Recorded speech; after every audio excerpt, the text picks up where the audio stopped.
ዛሬም በእነዚህ 24 ክፍሎች በሚለው ዙሪያ ትምህርታችንን እንቀጥላለን። ክፍል 6 ላይ ደርሰናል። የዛሬው ርዕስ ደግሞ የበር ጠባቂዎች የሚል ነው። የዛሬው ጥቅሳችን ደግሞ የሚጀምረው ከአንደኛ ዜና መዋዕል ምዕራፍ 9 ከቁጥር 24 እስከ 27 ባለው ላይ ነው። እንደዚህ ይነበባል። በአራቱ ማዕዘኖች በምስራቅ፣ በምዕራብ፣ በሰሜን፣ በደቡብ በረኞች ነበሩ። ወንድሞቻቸውም በመንደሮቻቸው ሆነው በየሰባትም ቀን ከነሱ ጋር ሊሆኑ ከጊዜ ወደ ጊዜ ይገቡ ነበረ። ከሌዋውያንም የነበሩ 4 የበረኞች አለቆች ዘውትር በስራቸው ይቀመጡ ነበረ። በእግዚአብሔርም ቤት ባሉ ጓዳዎችና ቤተ መዛግብት ላይ ነበሩ። የእግዚአብሔርንም ቤት የሚጠብቁ ጧትም ደጆቹን የሚከፍቱ እነሱ ነበሩና በዚያ ያድሩ ነበረ ይላል። ይሄ እግዚአብሔር ቃል ነው። አሜን።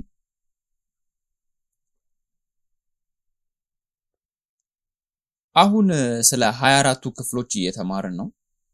24ቱን ክፍሎች እንደምታስታውሱ እርግጠኛ ነኝ። ሁሉም የተወጣጡት ከሌዋውያን ቡድን ነው። ከሌዋውያን ናቸው።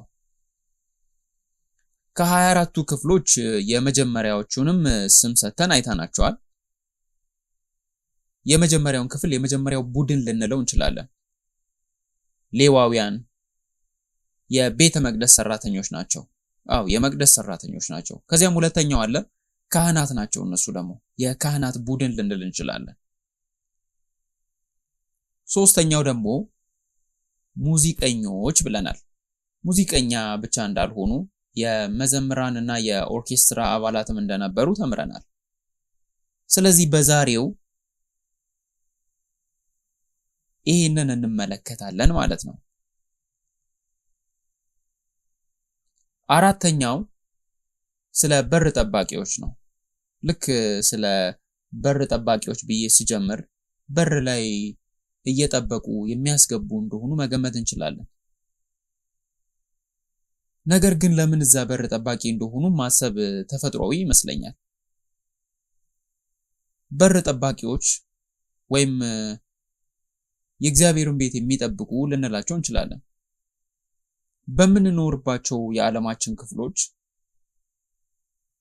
እነዚህ የኮንዶ አማልክት፣ የህንፃ አማልክት እንዳሉ እናውቃለን። እነሱም ኦሲሲ አይደሉም። ማለት ምን ማለት ነው? ከፍተኛና ዝቅተኛ የስራ ስምሪት ያላቸው ማለት ነው። እነሱ አይደሉም። በተለያዩ ቦታዎች ላይ ኮንዶሚኒየም ላይ ወይም ደግሞ ህንፃዎች ውስጥ ያሉ አማልክት በማሌዥያ ውስጥ በከፍተኛ ክብር የሚሰጣቸውና ስራዎችን የሚሰሩ እንዳሉ አይነት አይደለም አሁን ማውራው። እነዚህ የበር ጠባቂዎች ወይም ደግሞ ጌት ኪፐርስ የምንላቸው ተግባራቸው በተፈጥሮ ሰው ዝቅ አድርጎ ነው የሚመለከታቸው። ከ24ቱ ክፍሎች ሌሎች ተግባራት ያነሰ አስፈላጊ መስሎ ሊታየንም ይችላል። ሆኖም እንዳልኩት የ24ቱ ክፍሎች 4 ተግባራት ማለትም 4 ቡድኖችን አስቀድሜ ያሳይቻለሁ። ሁሌም ከሌዋውያን ጋር ነበሩ። ልክ እንደ ሌዋውያን ናቸው እነሱ። ሌዋውያን ካልሆኑ ግን የበር ጠባቂ ወይም ደግሞ ጌት ኪፐር መሆን አይችሉም። እንደ ሌሎቹ ተግባራት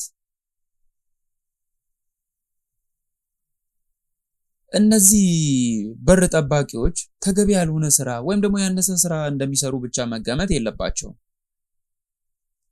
ያነሰ አስፈላጊ ተግባር አይደለም። ነገር ግን እንደ ሌሎቹ ተግባራት እኩል አስፈላጊ የሆነ ግዴታ ነው።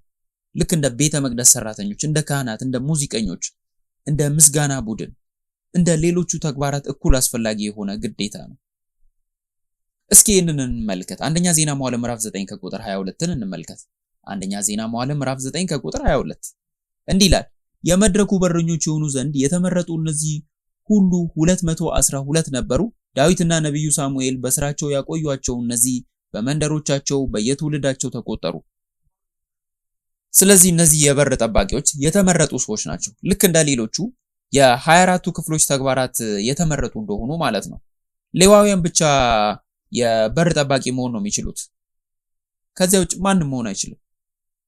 በሌዋውያን መካከል እንኳን የበር ጠባቂዎች ለተወሰነ ተግባር የተመረጡ ሰዎች መሆን ነበረባቸው። መጽሐፍ ቅዱስ እንደሚናገረው ይህንኑ ነው። የተመረጡ ሰዎች ናቸው። በቤተ መቅደስ ሰራተኛ ቡድን ውስጥ፣ በካህን ቡድን ውስጥ፣ በምስጋና ወይም በመዝሙር ቡድን ውስጥ አስቀድሞ የተወሰዱት ሰዎች አይደሉም። እነዚህ ከላይ የጠቀስኳቸውን ሁሉ ከወሰዳቸው በኋላ ለዚህ ቦታ የማይመጥኑ ይህንን ክብር የማያሟሉትን የቀሩትን ሰዎች በር ጠባቂ እናደርጋለን ብለን ልናስብ እንችላለን። በዚህ መንገድ ግን አይደለም በር ጠባቂ የሚመረጠው። መጽሐፍ ቅዱስ እነሱ የተመረጡ ሕዝብ እንደሆኑ ይናገራል። ከሌዋውያን መካከል ለዚህ ዓላማ ብቻ ተመርጠው መጀመሪያ ይለያሉ። ከሌዋውያን መካከል ከአንደኛ ዜና መዋዕል ምዕራፍ 26 ከቁጥር 7 እስከ 8 ላይ ያለውን ብንመለከት ለምን መመረጥ እንዳለባቸው ያብራራል። አንደኛ ዜና መዋዕል ምዕራፍ 26 ከቁጥር 7 እስከ 8 እንዲህ ይላል። ለሸማያ ልጆች ኦትኒ፣ ራፋኤል፣ ኦቤድ፣ ወንድሞቹም ኃያላን የነበሩ ኤልዛባድ፣ ኤሊሁ፣ ሴማኪያ፣ እነዚህ ሁሉ የኦቢድ ኤዶም ልጆች ነበሩ።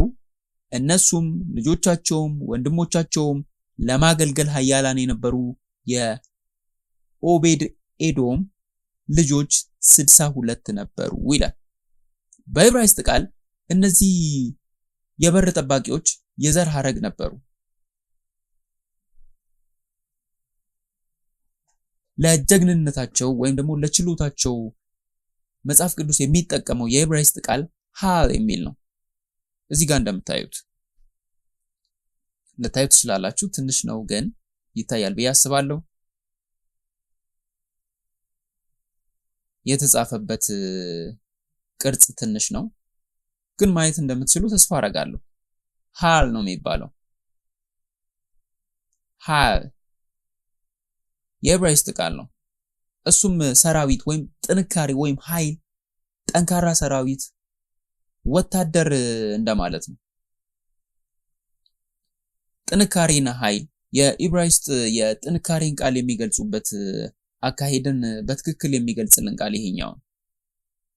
ይህም የሚያሳየው ማንኛውም ሰው የበር ጠባቂ ሊሆን እንደማይችል ነው። ጠንካራና አካላዊ ኃይል ያላቸው ብቻ መሆን እንደሚችሉ ነው። ለምሳሌ በዚህ ውስጥ ከሆነ ወታደሮችን ልናይ እንችላለን። ታውቃላችሁ፣ ብቁ የሆኑ ወንዶች አሉ። ጠንካራ ናቸው፣ በአጠቃላይ ማለት ነው።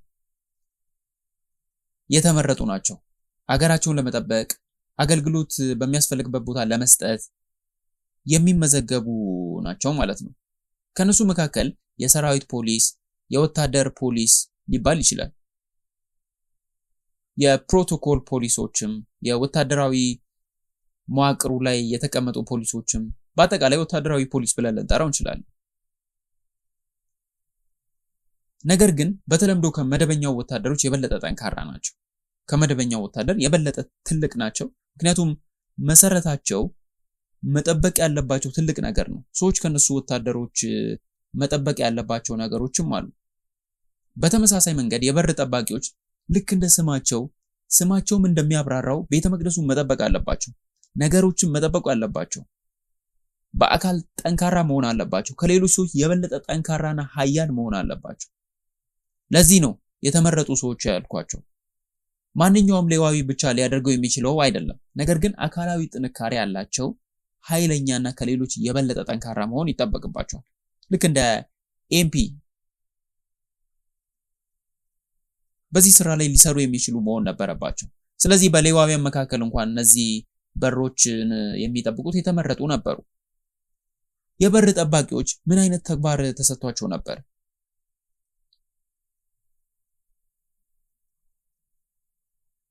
እነዚህ ሰዎች ምን አይነት ስራዎች አደራ እንደተሰጣቸው ማየት እንችላለን። በመጀመሪያ የእግዚአብሔርን ቤት ይጠብቃሉ። አንደኛ ዜና መዋዕል ምዕራፍ 9 ከቁጥር 23 እንዲህ ይላል፣ እነሱና ልጆቻቸውን በእግዚአብሔር ቤት በድንኳኑ ደጆች ላይ ዘበኞች ነበሩ ይላል። በኤንኤኤስቢ የመጽሐፍ ቅዱስ ትርጉም ውስጥ ያሉት እነዚህ መግቢያዎች ወይም በሮች ጠባቂዎች አንዳንድ ጊዜ እነሱ ወይም አማልክት ሊመጡ ይችላሉ። ማንም ቢሆን ግን እነሱ መጠበቅ አለባቸው። ቤተ መቅደሱን መጠበቅ ዋነኛው ስራቸው ነው። አንደኛ ዜና መዋዕል ምዕራፍ 9 ከቁጥር 27 እንደዚህ ይላል፣ የእግዚአብሔርን ቤት የሚጠብቁ ጧት ጧትም ደጆቹን የሚከፍቱ እነሱ ነበሩና በዚያ ያድሩ ነበረ ይላል። ስለዚህ በዚህ በኩል ቤተ መቅደሱ ለ24 ሰዓት ክፍት እንዳልሆነ መረዳት እንችላለን። ቤተ መቅደሱ በሌሊት ተዘግቶ ጧት ይከፈታል። እናም እነዚህ ቤተ መቅደሱን የሚጠብቁ ሰዎች ለ24 ሰዓታት ለመጠበቅ እዚያ ነበሩ እና አንዱ ግዴታቸው የቤተ መቅደሱን በር መክፈት ነበረ። ጧት ይከፍታሉ። በሁለተኛ ደረጃ መጽሐፍ ቅዱስ የቃል ኪዳኑን ታቦት እንደሚጠብቁ ይናገራል። የቃል ኪዳኑ ታቦትን ይጠብቃሉ። አንደኛ ዜና መዋዕል ምዕራፍ 15 ከቁጥር 23 እስከ 24 አንደኛ ዜና ምዕራፍ 15 ከቁጥር 23 እስከ 24 በራኪያና ሕልቃናም ለታቦቱ በረኞች ነበሩ።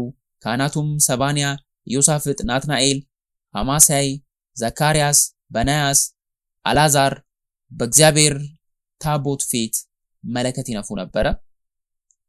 ኦቤድ ኤዶምና ይህያም ለታቦቱ በረኞች ነበሩ ይላል። ስለዚህ አሉ የበር ጠባቂዎች ናቸው። ቤተ መቅደሱን በሮች የሚጠብቁና የሚያስተዳድሩ ናቸው። ነገር ግን ሌሎች ሰዎችም አሉ። ታቦቱን ራሱ የሚጠብቁ ሌሎች ሰዎች አሉ። ታቦቱን ራሱ የቃል ኪዳኑን ታቦት ይጠብቃሉ። ስለዚህ ቤተ መቅደሱን ብቻ ሳይሆን ቤተ መቅደሱ ውስጥ ያለውንም ነገር አንድ ላይ ይጠብቃሉ።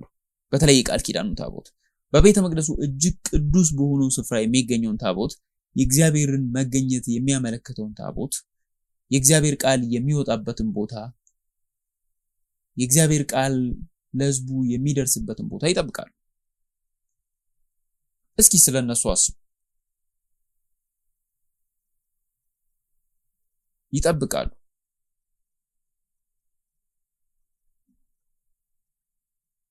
የበር ጠባቂዎች ሲባሉ በአጠቃላይ ቤተ መቅደስ ውስጥ ያለውን ነገር ይጠብቃሉ። ለምን በጣም አስፈላጊ እንደሆኑ አያችሁ? ምክንያቱም የቃል ኪዳኑ ታቦት በቤተ መቅደስ ውስጥ ስላለ ማለት ነው።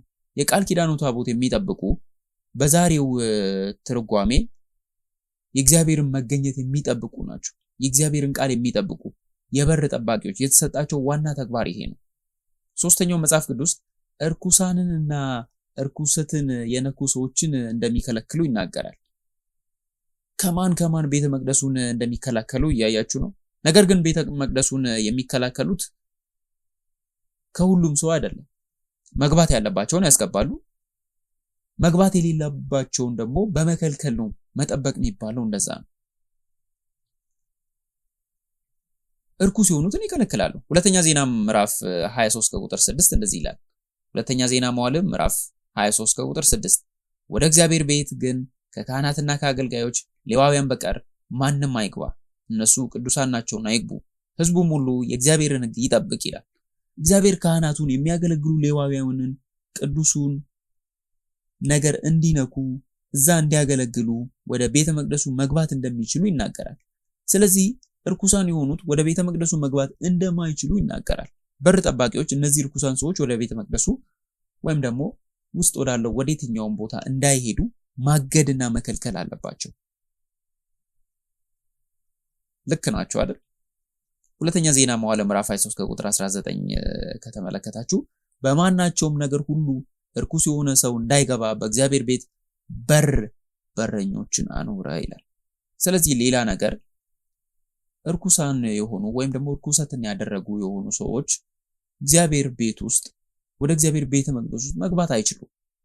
በየሰዓቱ ሲናገሩ እነዚህ የበር ጠባቂዎች መቅደሱን ንጹህና ደህንነቱን የጠበቀ ለማድረግ ለእግዚአብሔር አምልኮ ትክክለኛ የሆነውን የሚመጥነውን ሰው ብቻ በማስገባት ሌሎችን በመከላከል ቀኑን ሙሉ በሮችን ይጠብቁ እንደነበረ ይናገራል። ነገር ግን በውስጥ ሲናገሩ የእግዚአብሔርን መኖርንና የእግዚአብሔርን ቃል ጠብቀው ነበር። ግዴታቸው ይሄ ነበር። የሚጠብቁትም ለዚህ ነበር። ሌላውን ብንጨምር መጽሐፍ ቅዱስ ብንመለከት እነዚህ የበር ጠባቂዎች ያከናወኗቸው ሌሎች ተግባራት፣ ሌሎችም ትናንሽ ተግባራት አሉ። እስቲ እሱን እንመልከት። ሀብቶችን ይሰበስባሉና ይጠብቃሉ። መባዎችን ይሰበስባሉ፣ ግምጃ ቤቶችንም ይጠብቃሉ። ለምሳሌ ሁለተኛ ነገሥት ምዕራፍ 22 ከቁጥር 4 እስከ 5 ብንመለከት አባቱም ከሞተ በኋላ የአካብ ቤት እንዳደረገ በእግዚአብሔር ፊት ክፉ አደረገ፣ እስኪጠፉ ድረስ መካሪዎች ነበሩትና በምክራቸውም ሄደ። ከእስማኤልም ንጉሥ ከአካብ ልጅ ከኢዮራም ጋር የሶርያን ንጉሥ አዛሄልን በሬማት ዘገለአድ ሊዋጋ ሄደ። ሶርያውያንም ኢዮራንም አቆሰሉት ይላል። ስለዚህ በዚህ መልኩ የበር ጠባቂዎች ግዴታ ገንዘብ ያዥ መሆን ነበረባቸው። የትኛውም ቅርጫ ካለ ይሸከሙ ነበር። ቅርጫ ተሸካሚዎችም ልንላቸው እንችላለን። እነዚህ እኮ ከህዝቡ ውስጥ ነው የመጡት። ገንዘብ የሚሰበስቡ ናቸው። ከህዝቡ መባ የሚሰበስቡ ናቸው። ከዚያም እነሱ መቀመጥ ወዳለበት ቦታ ወስደው ያስቀምጣሉ።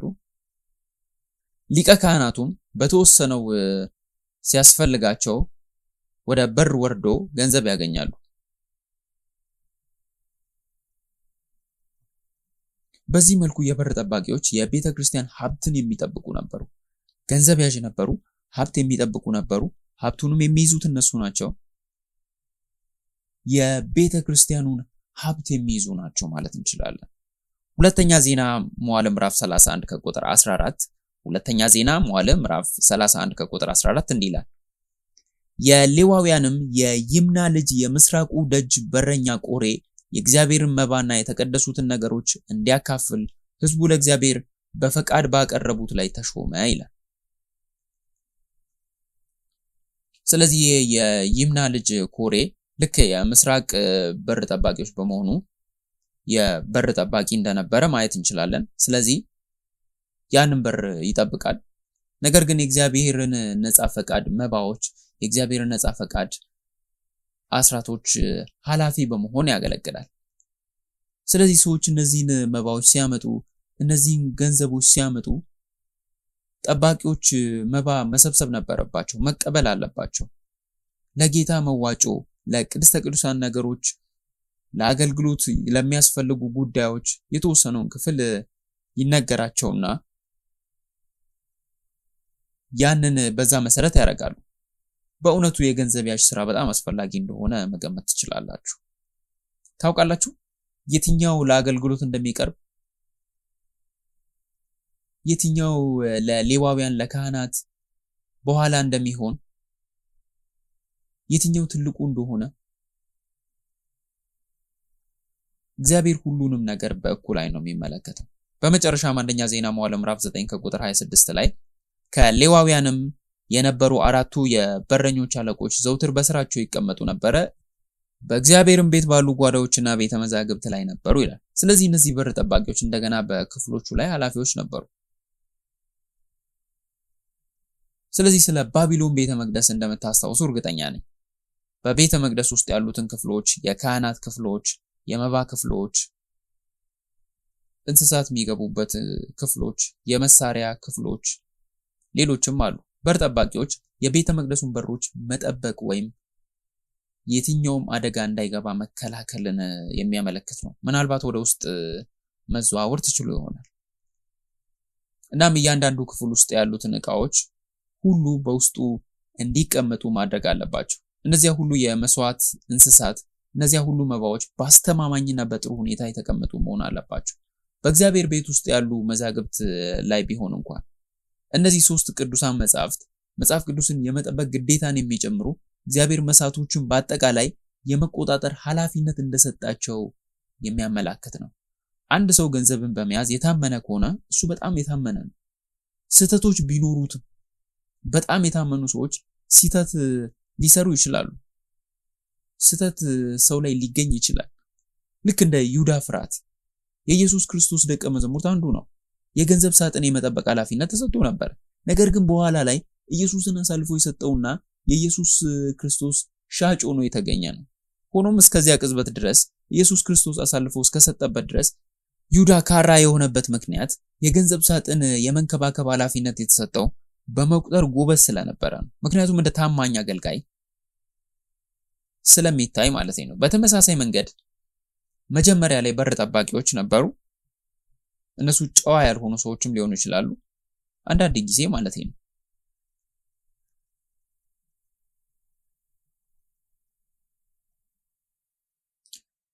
ካህኑ ማድረግ የማይችለውን፣ ሌዋውያን ማድረግ የማይችሉትን፣ የቤተ መቅደሱ ሰራተኞች ማድረግ የማይችሉትን የመዘምራን ቡድኑ ደግሞ ማድረግ የማይችለውን ነገር ያደርጋሉ። ስለዚህ ስራው ብቻ ለነሱ የቀረው የበር ጠባቂዎችን ሚና በስርዓት ማስቀመጥ ነው። እንደተናገርኩት በአካላዊ መልኩ ጠንካራ መሆን አለባቸው። በሰዎች ዘንድም እምነት ሊጣልባቸው ይገባል።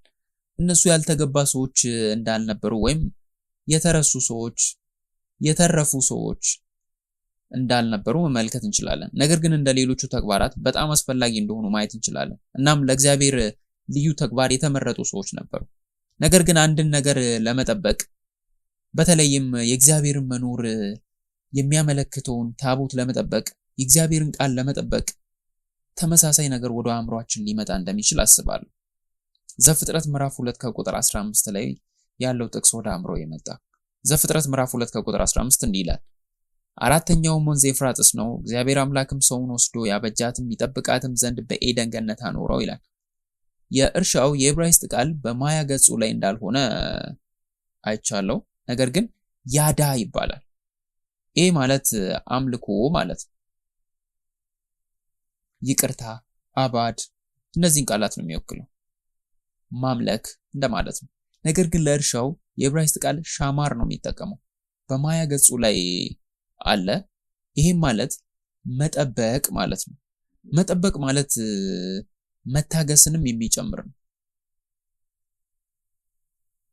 እዛው ላይ ቆይቶ መጠበቅ፣ ደህንነቱን ማስጠበቅ፣ በሰላም እንዲቀጥል ማስቻል፣ እነዚህን ሁሉ የሚያጠቃልል ነው።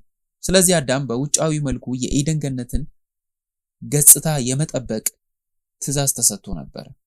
እግዚአብሔር ከተናገረው በተመሳሳይ እዚህ ጋር የሚናገረው የተገናኘ ነገር አለ።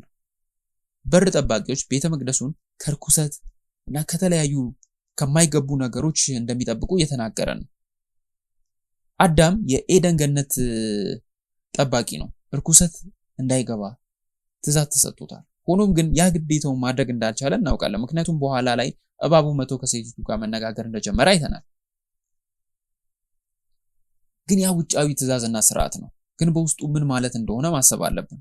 እግዚአብሔር እሱን ወስዶ በኤደን ገነት ውስጥ አስቀምጠው እንዲያለማትና እንዲጠብቃት ሲናገረው እግዚአብሔር በአካላዊ መልኩ ብቻ ሳይሆን ከክፎችና ከቅድስና ከራቁ ሰዎች ከማይታዘዙ እንድትጠብቅና እንድታስተዳድር እያለው ነበረ።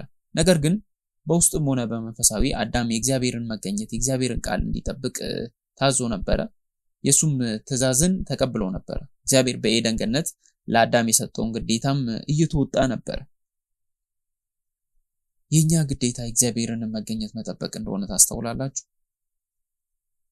የእናንተ ግዴታ የእግዚአብሔርን ቃል መጠበቅ ነው።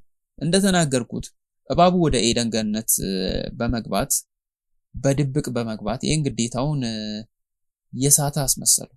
በኋላ ላይ አዳም ይህንን በመንፈሳዊ መልኩ መታወክን እንዳመጣበት ሲያቅ ነው የተረዳው። በመንፈሳዊ መልኩ መጠበቅ ያሉበትን ነገሮች ሁሉ መጠበቅ አለብን።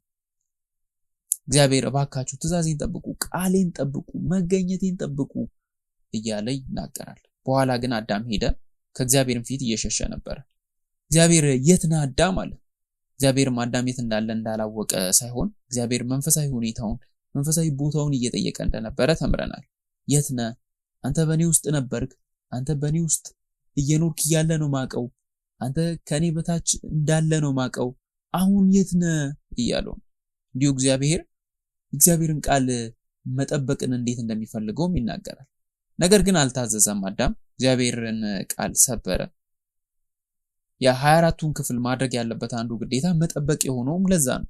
ምክንያቱም ይሄ በመጀመሪያ ስለተሰበረ ለእግዚአብሔር ሙሉና ተገቢ አገልግሎት ትክክለኛ አምልኮ ለመስጠት እግዚአብሔርን በመጀመሪያ ያጣነውን ነገር ሁሉ መልሶ እንድናገኝ ያደረገ ስለሆነ የተገኘው ነገር ደግሞ መጠበቅ አለበት። ሁሉንም ነገር መመለስ እንፈልጋለን። ራዕይ ምዕራፍ 22 ከቁጥር 7 ላይ ራዕይ ምዕራፍ 22 ከቁጥር 7ን ብትመለከቱ ሌሎች ቅዱሳት መጻሕፍትም አሉ። ነገር ግን አንድ ጥቅስ ብቻ እንመልከት። እነሆ በቶሎ እመጣለሁ፣ የዚህን መጽሐፍ ትንቢት ቃል የሚጠብቅ ብፁዕ ነው አለኝ ይላል። ለመታዘዝ የግሪክ ቃል ቴር የሚለውን ቃል ይጠቀማል። ከዚህ የግሪክ ቃል ቴር በፊት ብዙ ጊዜ እንደሰማችሁት እርግጠኛ ነኝ በመጠበቅ መቆየት ማለት ነው። እግዚአብሔር የሚለው የዚህ መጽሐፍ ትንቢት የሚጠብቅ በመጠበቅ የሚቆይ በሱ የሚጸና ብፁዕ ነው እያለ ነው። በመጨረሻም እግዚአብሔር የሚፈልገው ሰው እግዚአብሔር ለአዳም የሰጠው ተመሳሳይ ስርዓት የሚያዳብረውን ሰው ነው የሚፈልገው፣ የሚጠብቀው ለማለት ነው። ለአዳም አልተሳካም። እግዚአብሔር በመጨረሻው ዘመን የተመለሰውን አዳም እየፈለገ ነው። እነዚህም ግዴታዎች የኛ ናቸው። የእግዚአብሔርን ቃል መጠበቅ፣ የእግዚአብሔርን ቃል ልባችን ውስጥ መያዝ አለብን። የኛ ግዴታ ቤተ መቅደሱን መጠበቅ ነው። በአካልም ሆነ በመንፈሳዊ በአንድ ጊዜ መጠበቅ አለባቸው። አንዱን መርጠን መንፈሳዊን ቤተ መቅደስ እየጠበቅን ነው ማለት አንችልም። ስለዚህ እቺ ቤተ ክርስቲያን መጠበቅ አለባት ካለን ሁለቱንም በአትኩሮት ማድረግ አለብን። ምክንያቱም እግዚአብሔር በእነዚህ 24ቱ ክፍሎች የ24 ክፍሎች በር ጠባቂዎች በነበራቸው ተግባራት ያሳየው ምሳሌ ይሄ ነበር። ቤተ ክርስቲያኑን በአካል በመንከባከብ በመጠበቅ ዙሪያ ይህንን ያስተማረን ነበር። ግን በተመሳሳይ ጊዜ መንፈሳዊ ቤተ መቅደሱን መንከባከብ አለብን። የእግዚአብሔርን መኖር መጠበቅ አለብን። በውስጣችን ያለውን የእግዚአብሔርን ቃል መጠበቅ አለብን። ውድ ወንድሞቼና እህቶቼ ለእናንተም ጸልያለሁ። ሁላችንም በጌታ ስም የተባረክን። ይህን ሁሉ እናውቃለን። ሁሉን እያወቅን ዛሬ ግን መንፈሳዊ በር ጠባቂዎች እንደሆን እንድንገነዘብ ፈልጋለሁ። ይህችን ቤተክርስቲያን እንጠብቅ። እናም በዚህ ቤተክርስቲያን ውስጥ ያለውን የእግዚአብሔርን መኖርም እንጠብቅ። እናም በቤተክርስቲያን ውስጥ ያለውን የእግዚአብሔርን ቃል እንጠብቅ። ነገር ግን በሕይወታችን ውስጥ ያለውን የእግዚአብሔርን መኖር እንጠብቅ። እናም በልባችን ውስጥ የተተከለውን የእግዚአብሔርን ቃል እንጠብቅ። በቤተ መቅደሱ የምንጠብቀው መንገድ በዚህ አይነት ነው። እናም እዚህ ያሉና ዛሬ በመስመር ላይ የተቀላቀሉን የጌታ ቃል ኪዳን ቤተክርስቲያን ጉባኤዎች ሁሉ እንዲህ አይነት በረከት እንዲያገኙ ጸልያለሁ፣ እባርካቸዋለሁ። እናም በሕይወታችሁ በዚህ ቤተክርስቲያን በዚህ ማህበረሰብና በዚህ ሀገር ውስጥ የእግዚአብሔርን መኖርና የእግዚአብሔርን ቃል የሚጠብቁ እውነተኛ የበር ጠባቂዎች እንድትሆኑ እባርካቸዋለሁ። አሜን። ይህ ትንሽ የሚያደናቅፍ መንገድ ይመስላል አይደል? ነገር ግን አንዳንድ ጊዜ ሰዎች ስለ ቤተክርስቲያን የተሳሳተ ግንዛቤ እንዳላቸው መናገር እፈልጋለሁ። ቤተክርስቲያኑ የህዝብ ቦታ አክባሪ አይደለም። ቤተክርስቲያኑ የህዝብ ቦታ ዋጋ የሚሰጥ አይደለም። የእግዚአብሔርን ቃል ነው የሚያስቀድም፣ የግል ንብረትን የሚያስቀድም አይደለም። በቤተክርስቲያኑ አገልግሎት የህዝብ አገልግሎት እንደመስጠት አይደለም። ማንም ሰው ወደ ቤተክርስቲያን ዘልቆ እንዲገባ ወይም በቀን ውስጥ በማንኛውም ጊዜ ወደ ቤተክርስቲያን እንዲገባ መፍቀድ የለብንም። የፈለገውን እንዲያደርግ እንዲደረጋል የተባለውን ነገር ሁሉ እንዲያደርግ ወደ ቤተክርስቲያን እንዲገባ መፍቀድ የለብንም። ያ ስህተት ነው። ነገር ግን ለህዝብ አገልግሎት ከሆነ መጋበዝ አለብን። ፕሮግራሞችን ሊካፈል ከሆነ መጋበዝ አለብን። የእግዚአብሔርን ጸጋ እንዲቀበል ክፍት መሆን መቻል አለበት። የእግዚአብሔር ቤተ መቅደስ የህዝብ ቦታ አይደለችም። ለማንኛውም ነገር ለሁሉም ነገር ፍትሃዊ በሆነ መንገድም መክፈት የለብንም። ጥበቃ ማለት ይሄ አይደለም። ለዚህ ነው እግዚአብሔር ቤተ መቅደሱን ጠብቁ፣ በሌሊት ቤተ መቅደሱን ዝጉ የሚለን። ስለዚህ ተስፋ እናደርጋለን ስለ ቤተክርስቲያን ሌላ ግንዛቤ እንዳለን። የተለየ ግንዛቤ ካላችሁ ደግሞ ባካችሁ በዚህ መንገድ ተረዱ። ቤተክርስቲያኑ የህዝብ ቦታ እንዳልሆነ፣ ማንም ሰው እየተነሳ የሚፈነጭበት እንዳልሆነ፣ ነገር ግን የቤተክርስቲያን አገልግሎት የህዝብ አገልግሎትን የሚያስተባብር ቦታ እንደሆነ ብቻ ማወቅ አለባችሁ። በመጨረሻም የ24ቱ ክፍሎች መደምደሚያ በዚህ መንገድ እናደርጋለን። ስለ 24ቱ ክፍሎች መማር ከጀመርን ጀምሮ ብዙውን ጊዜ 24 እንደሆኑ አይተናል። ምን ማለት ነው 24? 24 ክፍሎች ሁሉም አብያተ ክርስቲያናትን ይወክላሉ። 24 ክፍሎች እኔንና እናንተንም ይወክላሉ። 24 ክፍሎች ውስጥ ቁጥሩ 24 ወይም ደግሞ 12 ለ2 የተባዘው ብቻ አይደለም ያለው። በብሉይ ኪዳን ዘመን ቁጥር 12 የእስራኤል ህዝብን ያመለክታል። ምክንያቱም እስራኤል 12 ነገሮች ያቀፈች ናት። ስለዚህ 24 ክፍሎች እንደ ቁጥር 12 ድርብ 12 ነገሮች ትክክል እንደሆነ ሊተረጎም ይችላል። ነገር ግን የዕብራይስጥ መጽሐፍ ቅዱስ የአዲስ ኪዳን የራእይን መጽሐፍ በተለይም ብንመለከት 24 ሽማግሌዎች እያለ ይነግረናል። እነዚህ 24 ሽማግሌዎች ሁሉንም አብያተ ክርስቲያናት ሁሉንም ቤተክርስቲያን ተብሎ የሚጠሩትን የሚወክሉ ናቸው። የብሉይ ኪዳን ዘመን በቤተክርስቲያን የሚወከለው የ12 ነገዶች ጥምረትና የአዲስ ኪዳን ዘመን በቤተክርስቲያን የሚወከለው የ12ቱ የኢየሱስ ክርስቶስ ደቀ መዛሙርት ጥምረት እንደሆነ እናውቃለን። ስለዚህ 24ቱ ሽማግሌዎች በብሉይ ኪዳንና በአዲስ ኪዳን ዘመን የነበሩ አብያተ ክርስቲያናትን የሚወክሉ ናቸው። ስለዚህ 24ቱ ሽማግሌዎች በብሉይ ኪዳንና በአዲስ ኪዳን ዘመን የነበሩትን አብያተ ክርስቲያናትን የሚወክሉ ሰዎች ናቸው ነው። ስለዚህ ራዕይ ምዕራፍ 4 ከቁጥር 10ን ብንመለከት ራዕይ ምዕራፍ 4 ከቁጥር 10 እንደዚህ ይላል። 24ቱ ሽማግሌዎች በዙፋኑ ላይ በተቀመጠው ፊት ወድቀው ከዘላለም እስከ ዘላለም በሕይወት ለሚኖረው እየሰገዱ ጌታችንና አምላካችን ሆይ አንተ ሁሉን ፈጥረሃል፣ ስለ ፈቃድም ሆነዋል፣ ተፈጥረውማል፣ ክብር፣ ውዳሴ፣ ኃይል ልትቀበል ይገባል እያሉ በዙፋኑ ፊት አክሊላቸውን ያኖራሉ ይላል። ስለዚህ እነዚህ 24ቱ ሽማግሌዎች በአዲስ ኪዳን በራዕይ መጽሐፍ ውስጥ አብያተ ክርስቲያናትን ይወክላሉ። ሆኖም 24ቱ ሽማግሌዎች የተሰጠውን ኃላፊነት ብንመለከት ራዕይ ምዕራፍ 4 ከቁጥር 10 እግዚአብሔርን ማምለክ አለባቸው ይላል አይደል? እግዚአብሔርን ማምለክ አለባቸው።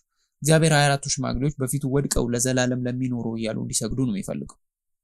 ራዕይ ምዕራፍ 5 ከቁጥር 9 እስከ 10 ብንመለከት መጽሐፉን ትወስድ ዘንድ ማተሞቹን ትፈታ ዘንድ ይገባል፣ ታርዳሃልና በደምህ ለእግዚአብሔር ከነገድ ሁሉ ከቋንቋ ሁሉ ከወገን ሁሉ ከሕዝብ ሁሉ ሰዎችን ዋጅተህ ለአምላካችን መንግስትና ካህናት የሆኑ ዘንድ አድርገሃል፣ በምድር ላይ ይነግሳሉ እያሉ አዲስ ቅኔ ይዘምራሉ ይላል። ስለዚህ እነዚህ 24ቱ ትክክል ናቸው ማለት ነው። እንግዲህ እንደምታዩት 4ቱ ሽማግሌዎች በትክክል ማምለክ ነው ስራቸው። ታዲያ የ24ቱ ዋናው ተግባር ምንድነው ብንባል ምን ማለት እንችላለን? የ24ቱ ክፍሎች እነዚህ አሁን እየተማርን ያለናቸው 24ቱ ክፍሎች አወቃቀር ስለምን ተሰጠ? ለእግዚአብሔር ተገቢውን አገልግሎት ለመስጠት ነው አይደል? ያን አገልግሎት ማቅረብ አለብን። መነቃቃት በነበረበት ጊዜ፣ ተሐድሶ በነበረበት ጊዜ ሁሉ የእስራኤል ሕዝብ እንደገና ለማደራጀት ባስፈለገ ጊዜ ሁሉ 24 ክፍሎች እርስ በርስ እንደገና ለመቋቋም እንደሚሞክሩ ተምረናል። እግዚአብሔርም ተገቢውን አገልግሎት ለመስጠት ተገቢውን የአምልኮ ስርዓት የዘረጋበት መንገድ። ስለዚህ 24ቱ ክፍሎች ይህንን ተገቢ አገልግሎት የሚሰጥ መዋቅር ነው ማለት እንችላለን። 24 ሽማግሌዎችም ግዴታቸው እግዚአብሔርን ማምለክ ነው። እግዚአብሔርንም እያመለኩ እንዳሉ ከጥቅሶች ተረድተናል። በንጉሥ ዳዊት ዘመን 24ቱ ክፍሎች መጀመሪያ ሲቋቋሙ ስለ 24 ሽማግሌዎች ምንም አይነት ጽንሰ ሐሳብ አልነበረም። ለማብራራት የምሞክረውም ይሄንን ነው። 24ቱ ሽማግሌዎች የአዲስ ኪዳን ግንዛቤ ናቸው ማለት ነው። ምክንያቱም 12ቱ የኢየሱስ ክርስቶስ ደቀ መዛሙርት በመጽሐፍ ቅዱስ ውስጥ የተገለጡ በአዲስ ኪዳን ዘመን ብቻ ስለሆነ ማለት ነው። ስለዚህ 24ቱ ሽማግሌዎች እና 24ቱ ክፍሎች ለይተን ማየት እንችላለን። በ24ቱ ክፍሎች መካከል የ24ቱ ቁጥር 12ቱን ነገዶችና 12ቱ የኢየሱስ ክርስቶስን ደቀ መዛሙርት የሚወክል ነው ማለት እንችላለን። ምክንያቱም በዚህ ጊዜ 12ቱ የኢየሱስ ክርስቶስ ደቀ መዛሙርት ስላልነበሩ ብሉይ ኪዳን ላይ ማወቅ አይቻልም። ስለዚህ 12ቱ ነገዶች ድርብ ብቻ ነው ማለት ነው ምንችለው በብሉይ ኪዳን ዘመን ብቻ ከነበር። ተግባራቸውና ዋና ዋና ዓላማቸውን ስንመለከት ግን ልክ ነበር። እነዚህ 24ቱ ክፍሎች ከ24 ሽማግሌዎች ጋር የተያያዙ መሆናቸውን መረዳት አለብን። 24ቱም ሽማግሌዎች ማምለክ ነው ስራቸው። 24ቱም ክፍሎች ብሉይ ኪዳን ላይ አሁን እያየን ያለነው 24ቱም ክፍሎች በተለያየ ዘርፍም ቢሆንም ቤተ መቅደሱም ቢሆን የሚያገለግሉት ለእግዚአብሔር አምልኮ ራሳቸውን ያስገዙ ናቸው። ተመሳሳይ ነገር አይመስልም አይደለም? ግን የተገናኙ ናቸው። 24 ክፍሎችና 24 ሽማግሌዎች 24 ሽማግሌዎችን ይወክላሉ ለማለት ነው ሲጠቃለል። እና 24 ሽማግሌዎች ዛሬ እኔና እናንተን ጨምሮ አሁንም ያሉ አብያተ ክርስቲያናትንም ይወክላሉ። ስለዚህ እነዚህ 24ቱ ክፍሎች እኔንም እናንተንም ጨምሮ ሁላችንንም የሚወክሉ ናቸው ማለት ነው። ስለዚህ የመደምደሚያው የመጨረሻው ክፍል ጋር ስንመጣ ለ24 ክፍሎች የተሰጠው ግዴታ ለኔና ለእናንተ የተሰጠ ግዴታ ነው።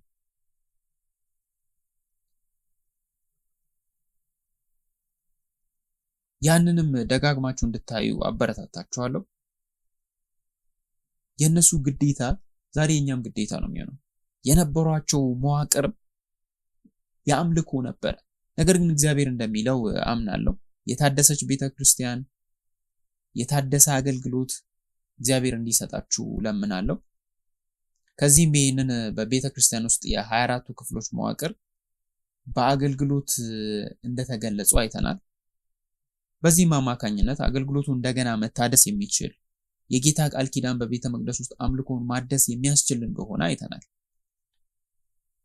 እኔና እናንተ በዚህ ቤተክርስቲያን ውስጥ ያሉ 24 ክፍሎች አካላዊ ጎን ሳንሆን መንፈሳዊ ጎን ወደ ነበረበት ለመመለስ አብረን እንድንሰራ ተስፋ አደርጋለሁ እና እጸልያለሁ። ስለዚህ አገልግሎታችንና አምልኳችን በእግዚአብሔር ዘንድ እንደ አገልግሎትና እንደ እውነተኛው መንፈሳዊ አገልግሎት በእውነተኛ አምልኮ ተደርጎ እንዲቆጠርልን እጸልያለሁ። እግዚአብሔር በአገልግሎታችንና በአምልኳችን እንዲደሰትም እጸልያለሁ። እግዚአብሔር እንዲባርከን፣ እግዚአብሔር በረከቱን እንዲያፈስልን፣ እግዚአብሔር መመሪያውን እንዲሰጠን፣ እግዚአብሔር በእናንተ ህይወት ውስጥ በእኔ ህይወት ውስጥ በዚህ ቤተክርስቲያን ባሉ በሁሉም ህይወት ውስጥ ታላቅ ድል እንዲያመጣም እጸልያለሁ። አሜን አሜን።